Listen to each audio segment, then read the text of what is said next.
A month into the new semester, the school forum was buzzing with activity. Breaking news. The new campus beauty comes from a very poor family and got into college by collecting recyclables. This statement caused a major uproar among the students. Is it that Emily Carter, who looks like Emma Johnson? I thought she was a rich girl. Yes, and she's extremely vain, carrying fake designer bags, using a second-hand iPhone, bragging about her wealthy family, but in reality, she's just a shepherd. Indeed, Emily had been the subject of much gossip since the semester started. Hashtag new campus beauty Emily Carter. Hashtag Emily Carter resembles Emma Johnson. Emily scrolled through the gossip comments with interest, realizing how many people at school were paying attention to her, feeling a mix of chaos and confusion. Emma Johnson is my distant cousin, now a somewhat famous idol. Growing up, I always lived in her shadow and I hated that feeling.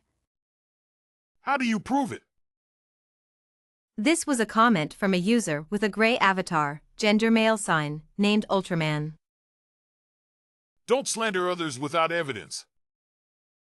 Unexpectedly, another ID named Strawberry Cream stepped in, throwing out so-called evidence.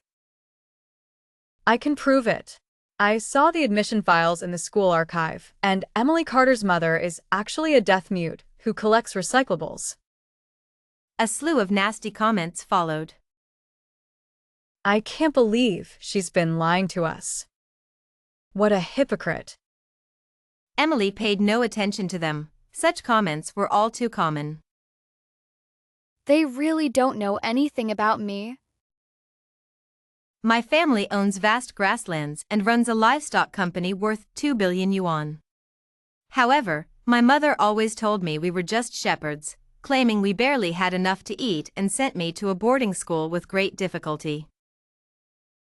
During my school years, I studied diligently, always hoping to achieve good grades to make my family proud.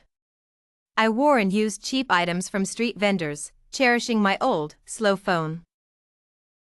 Son, take 2 yuan to buy some pickled vegetables. It will last us a month. Seeing the luxurious dish on the stove, I cried. My mother was so frugal, only mentioning the cost of pickles, never the abalone and truffles. Son, school is starting soon. I'll sell 5 sheep to pay your tuition. Looking at the thousands of cattle, sheep, and horses on our vast grasslands, I finally understood. My mother always said we were shepherds, but the cattle and horses were conveniently invisible. Yet, they didn't know this and mocked my background. Overnight, I went from being the noble and beautiful schoolbelle to a pariah. I always considered myself kind and gentle, though somewhat reclusive. Over the years, I attended classes alone, walked alone, and ate alone in the cafeteria. Hey, isn't this our school's famous new belle? How come you're eating in the cafeteria if your family is so rich? I looked up to see a stranger, dressed in a leather jacket and fishnet stockings, with heavy makeup. Was she here to mock me? Please, I just want to be an ordinary person. I just want to eat my lunch in peace. A woman standing among 4 or 5 others spoke up, her face dignified and beautiful, with eyes like autumn water, hiding unknown malice. Lily, don't say that. Emily just got carried away and claimed her family was wealthy. I wanted to quietly attend school and graduate without causing trouble. I stood up with my tray, ready to leave. Unexpectedly, the delinquent girl spread her arms, blocking my way. Hey, don't you know who I am? No, I don't. She sneered. Even if you don't know me, you should at least know this beauty beside me. I don't know. The tray in my hand was violently thrown to the ground by the delinquent girl, the leftovers splattering on the floor. The noise attracted a crowd, who watched my embarrassment. I just wanted to leave quickly. Sorry, my hand slipped. I crouched down, carefully picking up the large pieces of broken plate. She suddenly stepped on my hand, grinding it cruelly, the shards piercing my palm, blood oozing out. Ouch. I bit back the pain, whimpering. I glanced at them. There were 4 or 5 of them. I couldn't fight back now. If I did, I'd probably get beaten up again. How dare you compete with Sophia Taylor for the school belle title? She laughed. How cruel. Oh, Olivia, don't be so harsh on Emily. The school belle title is just a name. She helped me up. Out of sight from the crowd, she viciously poked my wound with her manicured nails. Emily, let me take you to the infirmary. You don't want a scar. Wow, this is our true school belle. She's so magnanimous. Compared to her, Emily is nothing. People blindly worship in the light, unaware that beneath the beautiful facade lies a world teeming with rot and decay. The strong smell of disinfectant filled the air in the school hospital, intensifying under the scorching midday sun. They half-pushed, half-dragged Emily Carter into the hospital, while Sophia Taylor whispered threats with a smile, and the crowd sang praises of her fiery spirit. Doctor, please take a look at Emily Carter's injury. The school doctor frowned deeply, resembling a modern-day Huatua, filled with lifelong sorrow. What happened? Our Emily accidentally got hurt by some broken porcelain. Doctor, you must take good care of her and make sure there are no scars. The doctor rubbed his shiny bald head, his demeanor repulsive. TSK, she should be more careful. Besides, don't come to me for such minor issues in the future. The crowd gasped, shocked by the doctor's attitude. Use tweezers to remove the fragments yourself, and then just wait for the scars.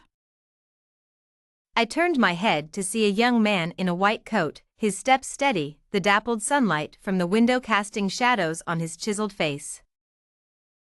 I'll handle it, Director. For some reason, the onlookers scattered like shadows before the light. Even Sophia and the doctor, who tried to curry favor with him, received only cold indifference and eventually left awkwardly. I followed the young man to another room to treat my wound. His hands, with distinct knuckles, moved steadily and powerfully as he disinfected, picked out fragments, cleaned, and bandaged the injury. Classmate, this injury was inflicted on you intentionally, wasn't it? His sudden question startled me, tears of pain welling up in my eyes. It hurts, doesn't it? Here, have a candy. He pulled a candy from his pocket, unwrapped it, and held it to my lips. I hesitated, meeting his deep, dark eyes, then followed his gaze down to his prominent nose and lips, as lifeless as withered rose petals. But I only used my naive appearance to hide my true self. We seemed to be the same kind of people. The candy slipped into my mouth, the sweet taste of white peach dancing on my tongue. Relax, Emily. Just think of me as someone who can read minds. I stared at him in shock. Could he really read minds? The world may slander, deceive, insult, laugh at, belittle, despise, and hate me, but I will fight back against each one. His words landed like stones, waking me from my aimless drift in the deep sea. Maybe in time, they will realize their mistakes, or maybe they. Endure him, let him be, ignore him, avoid him, tolerate him, respect him, don't bother with him. Is that it? I nodded silently. Yes, but life is too short. We don't have time to wait and see. If you don't protect yourself and fight back, you might not get the chance. I believe in a moral balance, but I also believe that kindness often arrives too late. By the time they wake up to their conscience, what will your situation be? Emily, don't use your kindness to tolerate those who hurt you. He was right. I had used all my kindness to embrace the world, following my mother's rules for the poor. To hell with endure for a moment of peace. He was wrong about one thing. I was never someone who would let others bully me, nor was I a saintly figure of pure kindness. Rest well and be mindful of your diet. His advice was clear, and I knew I had to heed it to protect myself. I trudged back to the dormitory, feeling the weight of my roommates' cold stares. They were all lost in their own thoughts, each one silently proclaiming, "I'm innocent." I lay weakly on the bed, my mind swirling with the words of that young man. I had always relied on my delicate appearance to get by, but this was the first time someone had told me to fight back. Suddenly, my phone buzzed with a message. Emily, I forgot to give you the medicine for your bandages. Come to the school clinic tomorrow evening to get them changed. I replied with a simple okay, and watched as the screen showed the other party is typing. I waited for a long time, but James didn't send another message. Instead, I received a text from my roommate, Grace Miller. Emily, how are your injuries? Grace was a girl from a rural area. Her parents worked diligently on the land. She was usually very frugal and quite introverted. What puzzled me was her usual indifferent attitude, even though we had barely spoken since the beginning of the semester. I don't dare to show concern for you in front of them. If you need anything, tell me secretly, and I'll try to help. It turned out that even the kind-hearted and timid could be intimidated by the overwhelming presence of wrongdoers, forcing them to put on a facade of indifference and cruelty. I'm fine, thank you.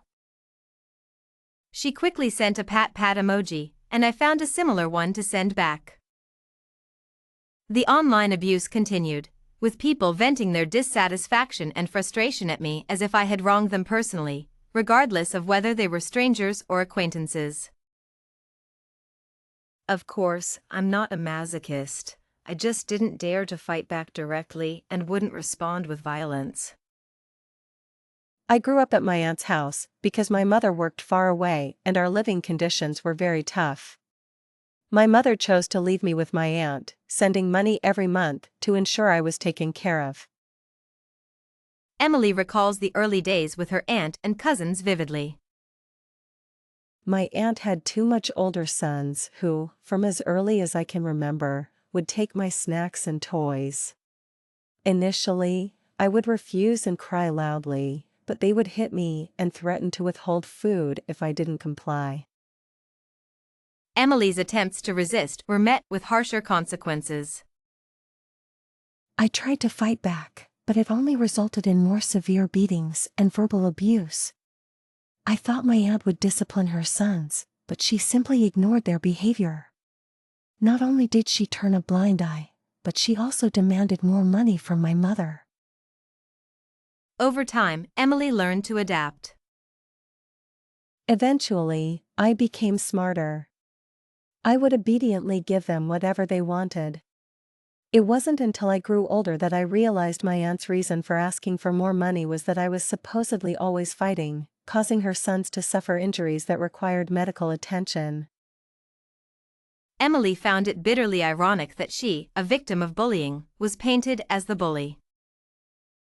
I wanted to escape this living nightmare. I would secretly borrow my classmates' phones to call my mother, but they were reluctant to lend them to me, fearing I would damage their phones due to my shabby clothes. Emily's aunt wouldn't even buy her clothes, forcing her to wear her cousin's old, worn-out garments. During my miserable childhood, there was another unfortunate soul.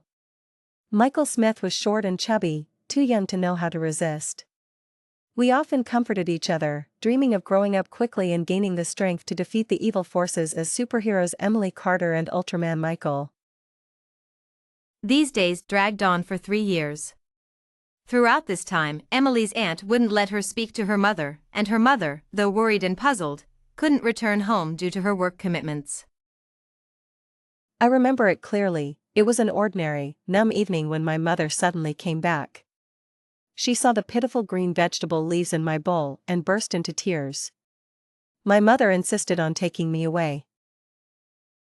Emily's aunt was extremely reluctant to lose the financial support her mother provided.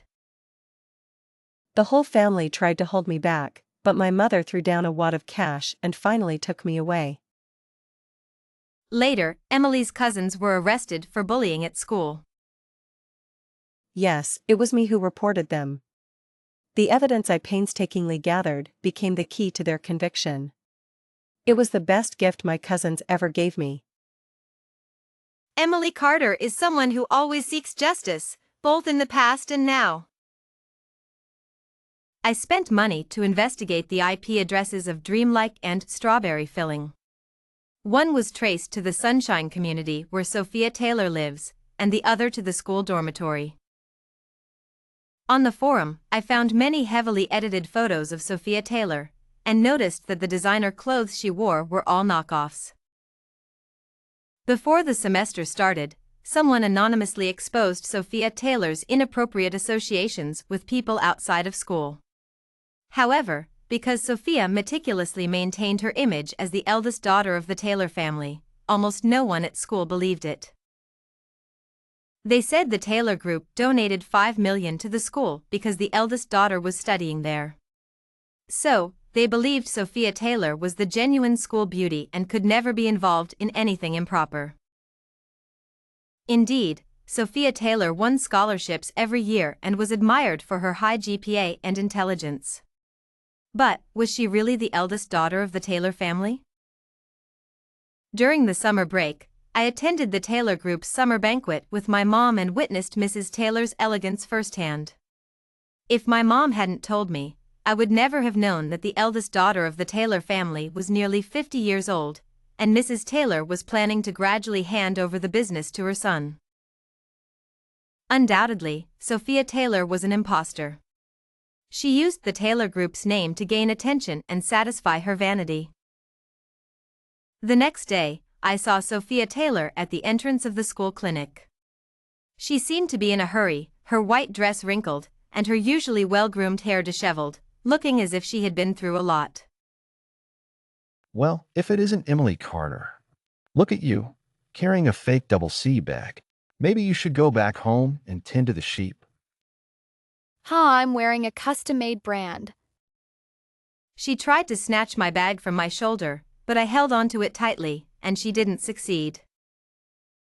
Oh, right, besides tending sheep, you can help your mom collect junk. Emily, 2 jobs. The future looks bright for you. I almost wanted to slap her, but I didn't want to let her off that easily. However, if Mrs. Carter heard that she was called a deaf mute, she would tear Sophia's mouth apart. I glanced at the time. It was the peak hour when students were getting out of class. Oh, please just leave me alone, okay? I never tried to steal your title as the school beauty, nor did I ever harm you. Miss Sophia Taylor, the elegant and beautiful daughter of the Taylor Group, you could crush someone like me with just a flick of your finger. I just want to live my life peacefully. Feigning pain, I clung to Sophia Taylor's leg. My words made it clear that I had never harmed her, subtly pointed out her arrogance and bullying, and hinted at her abuse of power. Sure enough, I heard people saying she was too arrogant, and the public opinion began to turn against her. Someone like Sophia Taylor couldn't withstand such a blow. She desperately tried to break free and escape, but I wouldn't let her get away so easily. Yet, she managed to run off. Watching her run away without her shoes, I couldn't help but feel a sense of satisfaction, though it was hard not to laugh out loud. Get up, the ground is dirty. James Wilson had somehow appeared beside me. I obediently let him help me up and followed him inside. Oh no, does James think I'm a schemer? Sit down. He didn't say anything else, just quietly helped me apply medicine. Remember to come back tomorrow for more treatment. Actually, I can apply the medicine myself. Could you just prescribe some for me? I'll come to your dormitory tomorrow to help you. It's too far from here to your dorm. Are doctors this dedicated nowadays? No, really, I can handle it myself. I don't want to trouble you. Emily, don't doubt my professionalism. Emily sat alone in the bustling cafeteria, her mind racing with thoughts about James Wilson. It's strange, James Wilson is a very peculiar person. He knows my name and keeps getting closer to me step by step. Does he have other intentions towards me? Could he be trying to scam me for money? No way. I've barely survived my mom's children from poor families grow up early tactics, and I can't let James Wilson trick me. She sighed, thinking about the rumors spreading wildly on the forum that she was dating him. Emily had lost her appetite, and the pork rice in her mouth felt tasteless. Is the shepherd's daughter eating again? It was Sophia Taylor and her gang. Emily rolled her eyes at their pretense. Don't say that. You should be more understanding towards Emily. Emily knew if she ignored them, Sophia would get angry and snatch her plate, resorting to her usual tricks. Miss Sophia Taylor, the graceful and elegant beauty of Z University, are you out of money for food? Sophia's face twisted with a sour expression, almost deforming. It's okay, it's okay. Is this portion enough for you? Do you want me to buy you another one? Sophia's face turned an awkward shade of green, but she couldn't make a move in public because the cafeteria had recently increased security measures. She and her little clique couldn't act as they pleased anymore. If you don't need it, then I'll be on my way. Kind words bring good karma, harsh words hurt the heart. Honestly, this kind of retaliation felt incredibly satisfying to Emily. Narrator, tone, serious Emily Carter stumbled upon James Wilson again. Sitting by the concrete flower bed outside the dormitory, he held a first aid kit in his hands. James, tone, cheerful, what's making you so happy? Emily hesitated, not wanting to let him into her mental world. James, tone, serious, is it because you played another prank on Sophia Taylor? Emily was taken aback. Was he siding with Sophia? Emily, tone, angry, yeah, so what? James, tone, serious, nothing. It's just that Sophia Taylor is now recognized as the school beauty. Ignoring him, Emily turned to enter the dormitory. She had thought James cared about her. Her phone buzzed with messages from James. James, tone, pleading, can you listen to my explanation? Emily, Sophia Taylor is not as simple as you think. I'm afraid she won't let this go easily. Remember not to get too close to her next time. Emily didn't reply. She felt bitterness and anger building up inside her. She was determined to expose Sophia's true colors.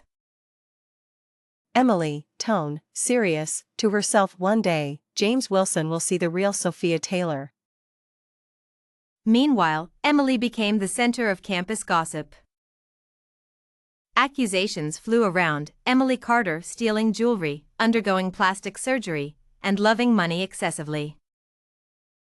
Grace Miller, tone, sad, I didn't expect Emily Carter to be like this. My mom bought me pure gold earrings as a reward, but they went missing. I found them in Emily Carter's makeup bag. Grace somehow managed to fake chat screenshots, making Emily look ungrateful. The second hot topic compared Emily's photos with celebrity Emma Johnson, suggesting plastic surgery. The third hot topic involved a cleverly edited video of Emily's mom, making Emily appear arrogant and materialistic. Feeling cornered, Emily moved out of the dormitory overnight. James, tone, concerned Emily, why aren't you answering my calls? James found her sitting alone on the street. Emily, tone, sad, are you a divine boy? James, tone, confused him? So even the beautiful Emily Carter sits alone on the street when she's unhappy. Emily, tone, hopeful, beautiful Emily? I only told one person that nickname. Ultraman. Michael? James, tone, cheerful, yes, I've slimmed down now. They sat quietly, looking into each other's eyes. Emily, tone, shy, isn't your name Michael Smith? James, tone, serious, my grandma said a humble name is easier to raise. James took her home, despite her initial hesitation. As they entered, a dog rushed at them, barking. James, tone, friendly Benben, behave. Don't be afraid, Benben won't bite. Emily wasn't afraid of dogs, it was just that the name suited James so well.